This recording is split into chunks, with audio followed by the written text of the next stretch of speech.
শেখ হাসিনার পরম বন্ধু ভারতের প্রধানমন্ত্রী নরেন্দ্র মোদী। শেখ হাসিনার চরম বিপদে সেটি প্রমাণও করেছেন তিনি।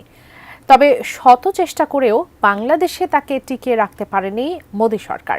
তাই নানা উপায়ে দ্বিতীয় অভ্যুত্থানের মাধ্যমে শেখ হাসিনার পুনর্বাসনের চেষ্টায় প্রতিবেশী এই দেশটি। সবশেষ ইসকনকে ব্যবহার করে সেই মরণ কামড় দিতে চেয়েছিলেন নরেন্দ্র মোদী, তবে সেখানেও ব্যর্থ তারা।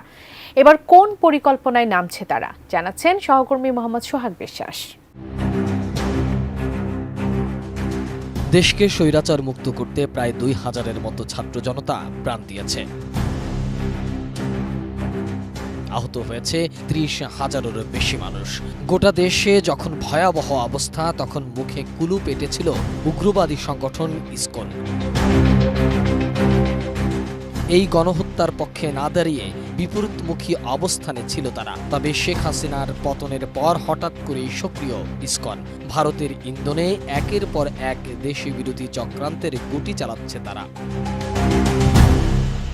দীর্ঘ ১৬ বছর ধরে লুটপাট, গুম, খুন, গণহত্যা সহ মানবতা বিরোধী নানা অপরাধ করেছে আওয়ামী লীগ সরকার। তাই জনরোষের কারণে প্রকাশ্যে আসতে পারছে না দলটির নেতাকর্মীরা। আর এই কারণেই আড়ালে থেকে একের পর এক